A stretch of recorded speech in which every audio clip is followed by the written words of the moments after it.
At this moment, 109 treasured human beings are being held hostage by Hamas in Gaza. They are Christians, Jews, Muslims, Hindus, and Buddhists. They are from 23 different countries. The youngest hostage is a 1-year-old red-headed baby boy, and the oldest is an 86-year-old mustachioed grandpa. Among the hostages are 8 American citizens. One of those Americans is our only son. His name is Hersh. He's 23 years old. And like Vice President Kamala Harris, Hersh was born in Oakland, California. Hersh is a happy-go-lucky, laid-back, good-humored, respectful, and curious person. He is a civilian. He loves soccer, is wild about music and music festivals, and he has been obsessed with geography and travel since he was a little boy.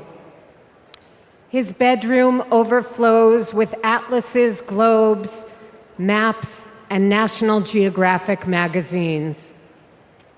On October 7th, Hersh and his best friend, Honor, went to a music festival in the south of Israel. It was advertised as celebrating peace, love, and unity. They also went to celebrate Hersh's 23rd birthday. As rockets began to fall, Hersh, Honor, and 27 other young festival-goers took refuge in a 5-foot by 8-foot bomb shelter. Terrorists began to throw grenades into the shelter. Honor stood in the doorway and repelled 7 of those grenades before the 8th one killed him. Altogether at the Nova Music Festival, 367 young music lovers were killed.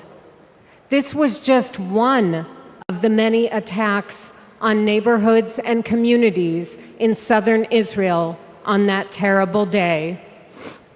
In total, 1,200 were killed, including 45 Americans.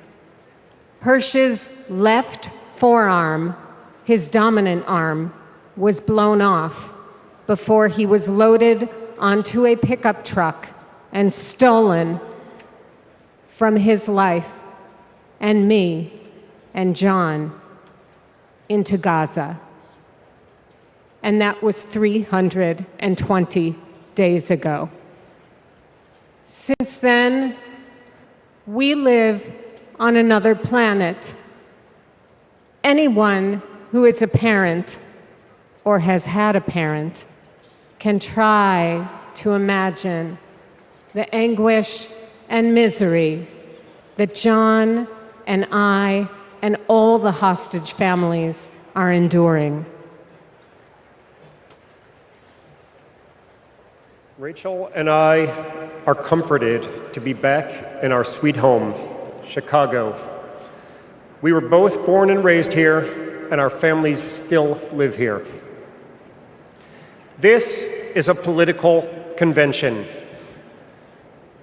but needing our only son and all of the cherished hostages home is not a political issue.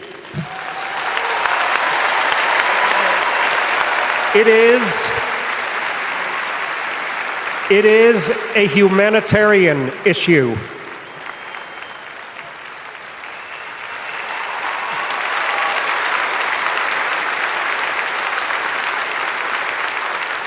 The families of the American 8 hostages meet every few weeks in Washington. We're heartened that both Democratic and Republican leaders demonstrate their bipartisan support for our hostages being released. We've met with President Biden and Vice President Harris numerous times at the White House.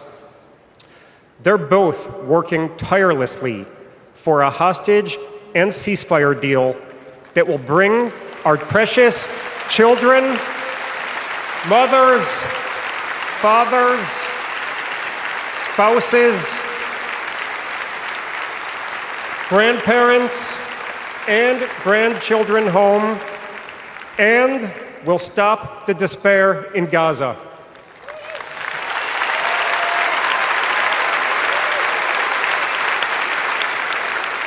We are all deeply grateful to them.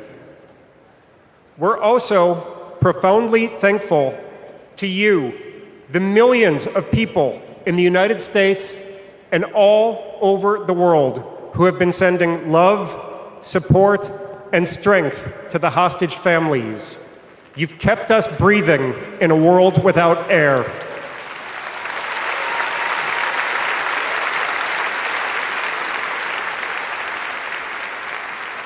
There is a surplus of agony on all sides of the tragic conflict in the Middle East.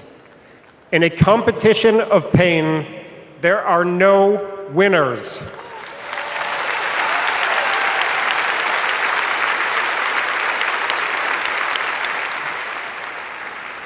In our Jewish tradition, we say, Kol Adam Olam Umlo'o. Every person is an entire universe. We must save all these universes.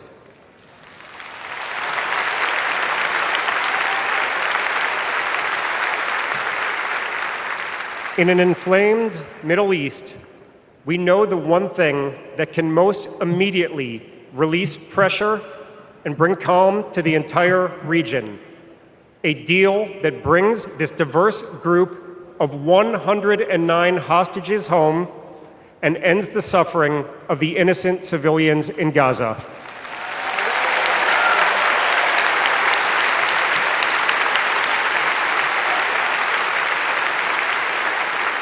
The time is now.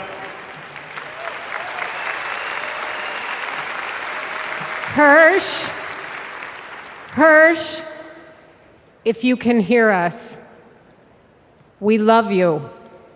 Stay strong. Survive. Bring them home.